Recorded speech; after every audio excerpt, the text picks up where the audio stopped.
gentleman, highly respected, beloved in his country, and we've had talks on the war in Ukraine and Russia and trade. We're doing very well, I think, on both.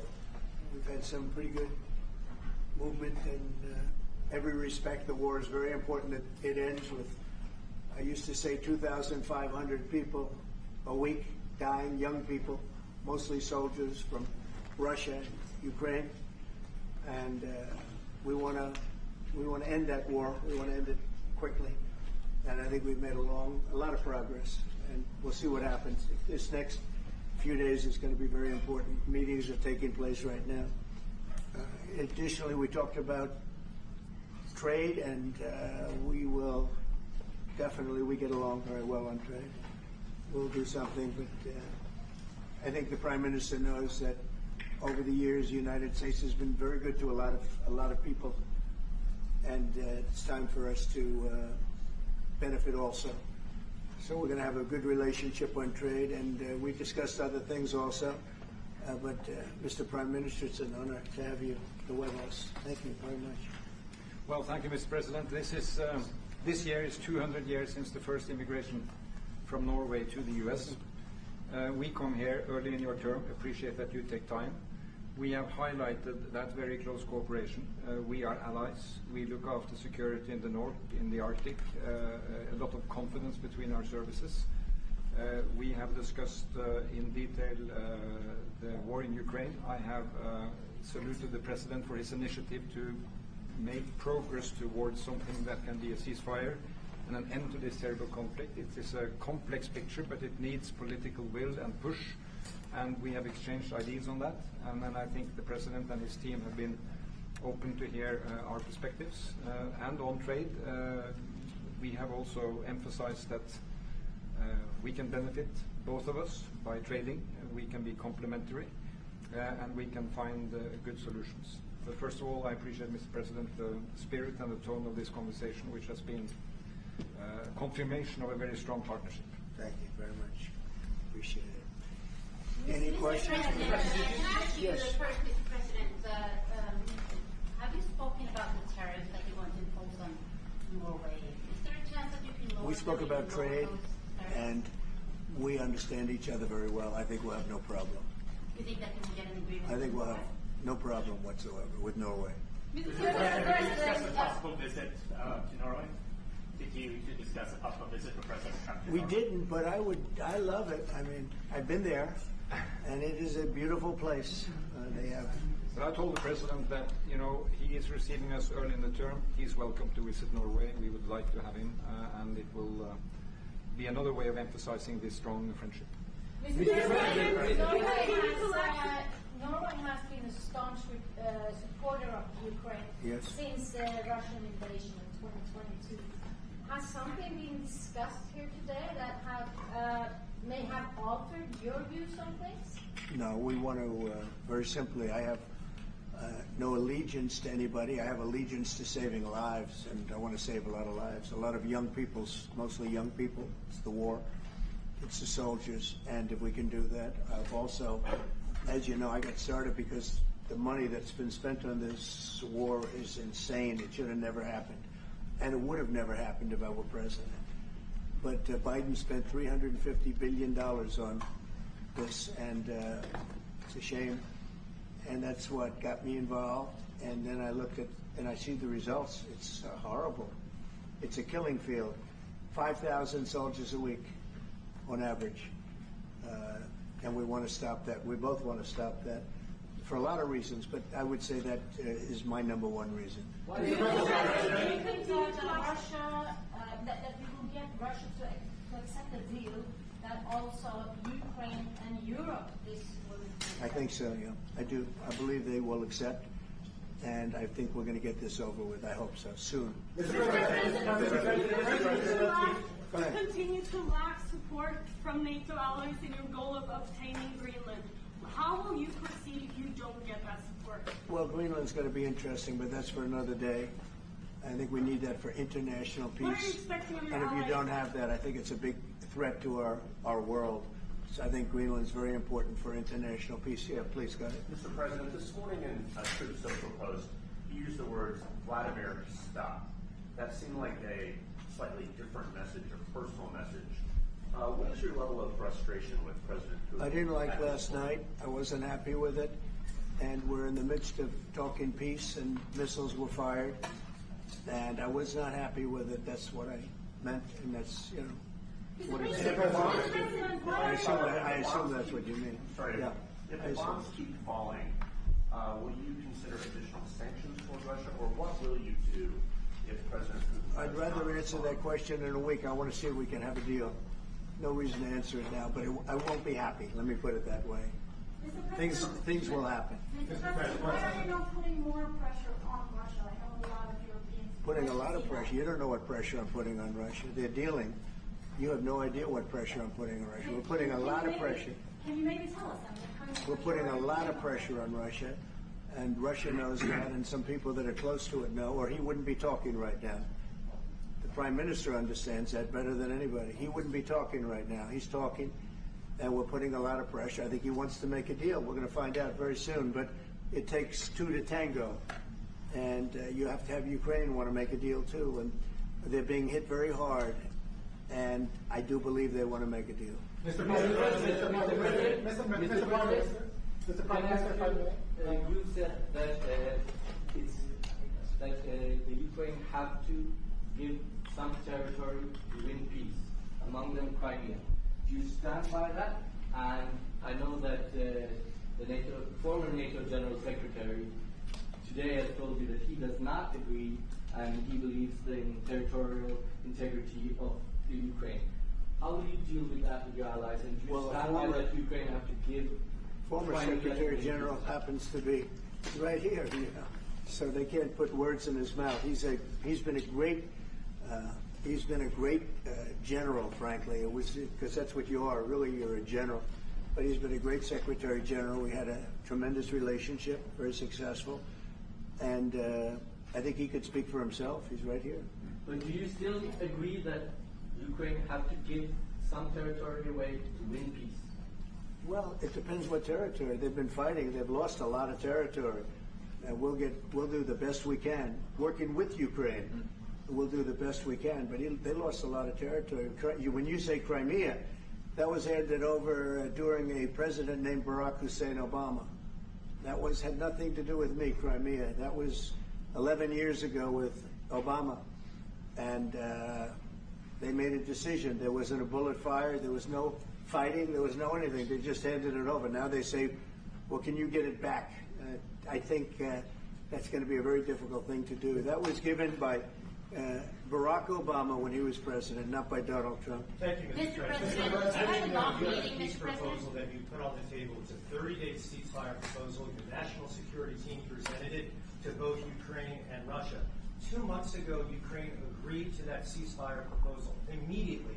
Russia has not. And my question is Russia the obstacle to peace based upon that, just getting to that 30-day ceasefire? I don't think so. I think that they both want peace right now. They're ready to do something. We'll see what happens. Complicated, very complicated. But I think they are both very much looking to make a deal. Marco, what would you say? Well, first of all, what was put before our partners was options to discuss about things that it would take to end a war. This war is endable. Both sides just have to agree to it. We've shown them a pathway forward. We've discussed those ideas. It was a good meeting yesterday. There'll be good meetings over the weekend. We've shown them the finish line. We need both of them to say yes. But what happened last night with those missile strikes should remind everybody of why this war needs to end. It's horrible those missiles landed. What's even worse is there are today people that were alive yesterday that are not alive today because this war continues. And the president wants to stop it. And everyone should be thanking the president for being a peacemaker and trying to save lives. That's what we're trying to do here. It's not our war. We didn't start it, as you know. But we're trying to end the dying. We're trying to end the destruction. And we've shown the path forward. We can see the finish line, but both of them have to get there. We're going to do everything we can to help them get there, but they have to ultimately say yes. Both and we are using a lot of pressure on both. You know, if you think we're just in there because we're nice people, and we are nice people, but we're using a lot of pressure on both. What concessions, Mr. President, and to your national security team, what concessions has Russia offered up thus far to get to the point where you're closer to peace? Stopping the war. stopping, taking the whole country. Pretty big concession. Mr. President, if you are going to take down the tariffs, what do you want Norway to buy more of from the U.S.? To buy more? Well, you don't need snow. You don't need skis. You don't need ski champions either, right? You have a lot of them. We just want to keep the relationship the way it is. We've had a great relationship. I think now maybe closer than ever, but we've had a great relationship with Norway. I think just keep it the way it is, kid. You can't do better.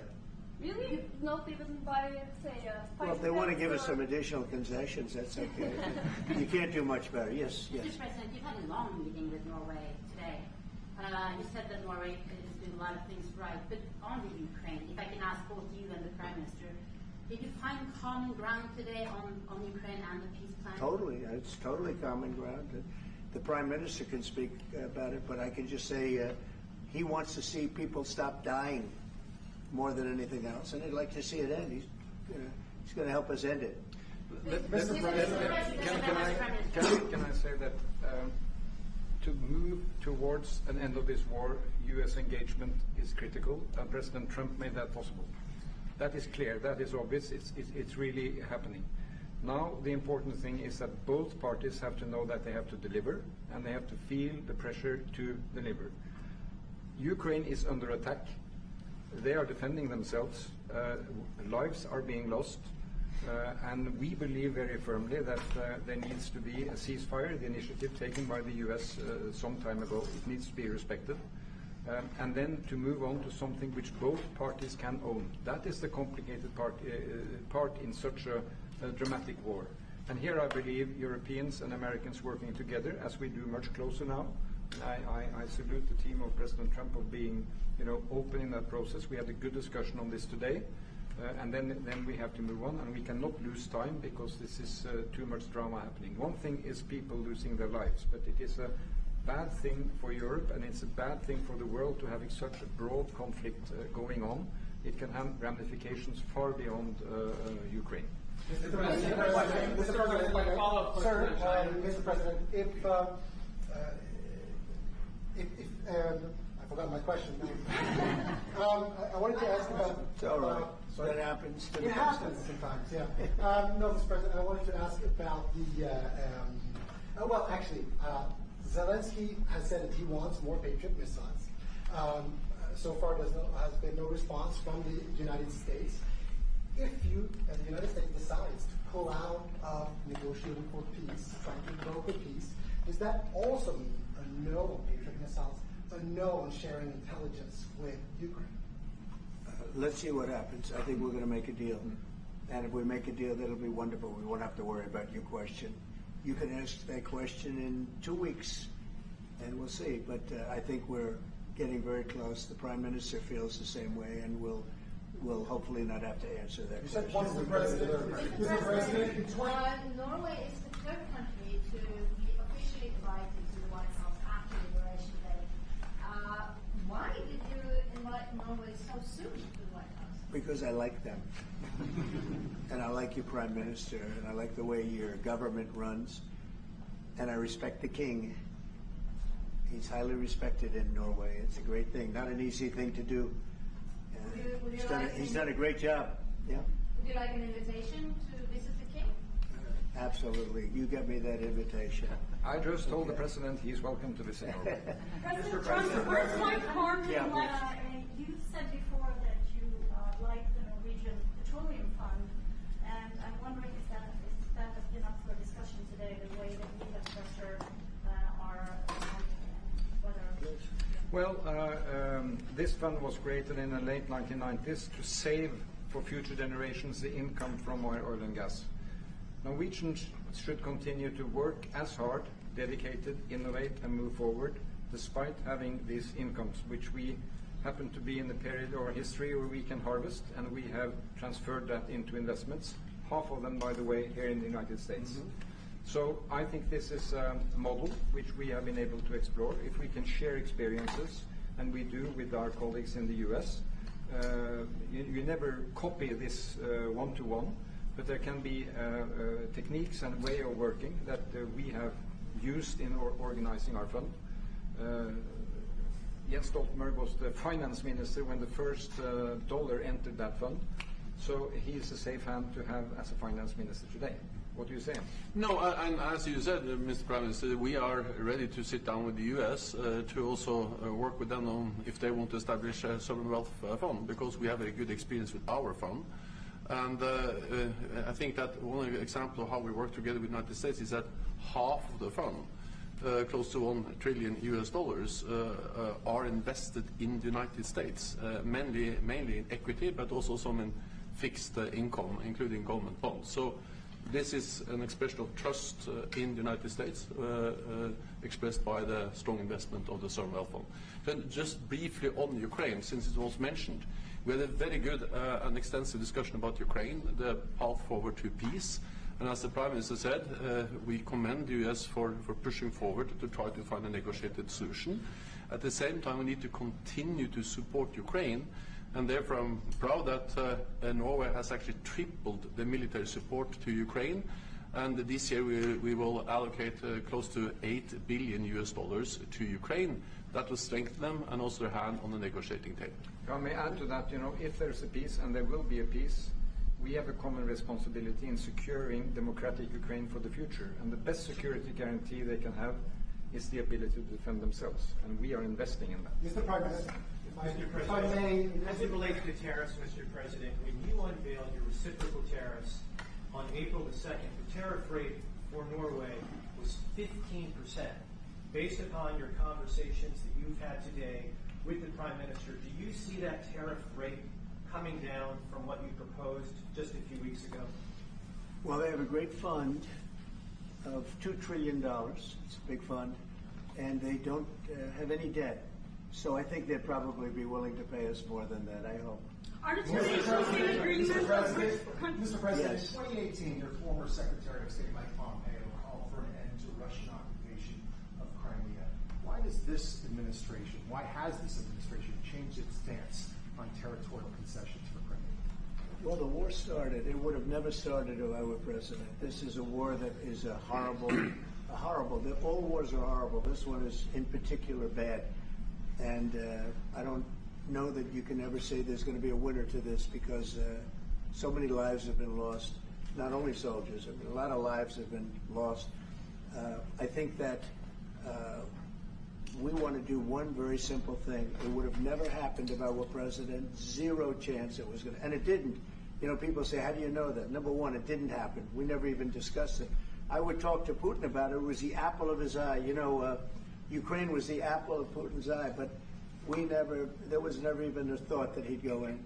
And I think he understood that I would not be happy if he did. And it was only when I got out, and when you mention what happened to Ukraine years ago under President Obama and a vice president that was also president later, unfortunately for this country, what happened is large chunks of land were given up, and it was called Crimea, and that was a big thing. That was a big moment. But this isn't my war. This is Biden's war. This is a war that Biden was president when this war happened. But I'm trying to put out the fire, and I think we'll be successful. And if we do, we're going to save a lot of lives. Otherwise, and the Prime Minister had a statement. He said, "This is just a point in time. We're very lucky because this is a point. And if this doesn't happen, this could go on for a long time." Mr. President, will you have meetings with other world leaders when you're in Rome, sir? Future Democrat president? I don't think he will. I think he wants to make peace. I think he wants to end it, and I feel pretty confident of that. But we're gonna know pretty soon. Mr. President, will you have meetings with other world leaders when you're in Rome? Yes, I will. Which leaders do you want to meet, sir? Well, I'd like to meet them all. That would be nice. I'd like to take care of all of them, but we have many of them there, and they all want to meet. They want to meet about trade. And we are making some great inroads and great deals. You might want to speak about that, Mr. Secretary. We had a very successful bilateral meeting with the Republic of South Korea today.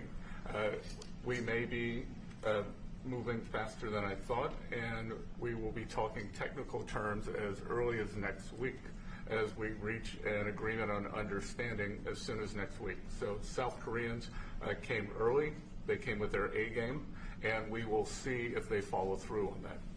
President Trump, you're rounding up your first Do you think you deserve the Nobel Peace Prize if you manage to create Do I deserve the Nobel Peace? If you manage to create peace? Well, maybe for the Abraham Accords. I don't want to get ahead of myself on this one, but they say for the Abraham Accords, and by the way, speaking of that, we're going to be filling it up. A lot of countries want to come into the Abraham Accords. You know, we have 4, and Biden did nothing on that one, too. It's the same 4. But they're great countries, and they were brave doing it, and it's worked out very well, and we're going to be filling up the Abraham Accords. They're going to be, I think, filling it up very rapidly. Marco, could you say something about that? There's great, enormous opportunity to grow the Abraham Accords, but I would just point to one thing. Of all the leaders in the world today, no leader is working harder to prevent wars or end them than President Trump is right now. That's why we're talking to Iran. That's why we're engaged with Ukraine and Russia. It's the desire to prevent these wars from breaking out and to end the ones that exist already. And again, I just think it's tremendous for our country to be led by a president who desires to bring peace and establish peace and protect peace. So it's hard work. Mr. President, you know, Marco just mentioned something that maybe we should talk about for just a second, if we could, Mr. Prime Minister. And you're involved in it, too, because you've been involved in the world and peace. But I think we're doing very well with respect to Iran, and we're having very serious meetings. And there are only 2 options, and the one option is not a good option. It's not a good option at all. And I think we're doing very well on an agreement with Iran, but that one, we're doing a lot of things, I will say, but that one is well on its way. We could have a very, very good decision, and a lot of lives will be saved. Mr. President, on the economy, there was a slowdown. Mr. President, on the economy, there was a slowdown as it relates to home sales in the month of March, the slowest pace since 2009. Is that an economic indicator, and perhaps the Treasury Secretary can weigh in on this as well, is that an economic indicator that concerns you about the broader U.S. economy? No, they had very good numbers on housing today, extremely good numbers, and that's despite interest rates, because, you know, if you look at what happened, everyone said, oh, I said I was going to get prices down. I did. Energy just hit $1.98 in a couple of states. It's way down. Energy's down, and we're about $64 a barrel. When I came in, and we were looking at $89, $90, $95. And by the way, that helps us solve the war too. Having those energy prices is a big incentive for Russia to also agree with solving the war problem. Groceries are down. When I was with you 2 months ago, you were complaining about eggs. I said I just got here. I was here for about a week when the press started saying about eggs have gone through the roof. I said, I just got here. Tell me about eggs. And they happened. They went through the roof, and you couldn't get them. So we just had a big Easter egg hunt at the White House. Thousands and thousands of eggs, and the price was down 87%. So we did a great job. Housing is doing very well. We should lower interest rates. That's the Fed. I hope they lower interest rates. That's a smart thing to do. Be ahead a little bit, although already it's a little bit late. But in the end, we just have a great country. We have a very strong country, and we have every other country. I can't think of one country that doesn't want to negotiate a deal. And they either negotiate a deal or we set a deal that we think is fair. Because we don't have to go through all of these. It would be physically impossible. You know, you have so many people that really understand it, which is a very small group of people here. And we are going to, at some point, just set prices for deals. Some will be tariffed. Some treated us very unfairly. They'll be tariffed higher than others. But we've been ripped off for many, many years. The United States has been ripped off like no country probably in the history of the world has been ripped off for 45, 50 years. And countries have gotten rich by doing that with the United States. We've taken care of their militaries, and military is another subject we talk about. We're not going to make that subject to any of the deals, but you know the same countries that I do where we virtually take care of their military and then don't get treated fairly on trade. So The people, and I don't blame those countries, I blame the people that sat at that beautiful desk right behind you, because those people didn't do the job for this country. And they let us lose $4 billion a day on trade. We were losing $4 or $5 billion a day on trade when I got here. And now we're going to be much better than breaking even. And we're going to be making $4 or $5 billion a day on trade. So, I don't blame any country, not the worst of them. And we were abused by countries. I blame the President of the United States that happened to be sitting when these deals were made. Disgraceful. When I was here, we had a great 4 years. We had the most successful economy in the history of our country, my first term. And we were very tough on trade. And with China, as you know, they paid hundreds of billions of dollars in tariffs. But nobody else ever did that. China paid not 10 cents to any other president. And but not only China, virtually every country got away with murder. And we just can't let that happen. Thank you very much, everybody. Thank you very much. Appreciate it. Thank you very much. Thanks, everybody. Head out. Please start moving. Thank you. Thanks, everybody. Thank you, press. Head out. Let's go. Thank you. Thank you. Keep moving. Thank you. Thank you, press. One mistake. Here, out. Thank you. Sorry. I just finished. Thank you. Thank you. Thank you. No more photos. Thanks. Keep moving. We're done. Sir, we're done. Thank you, press.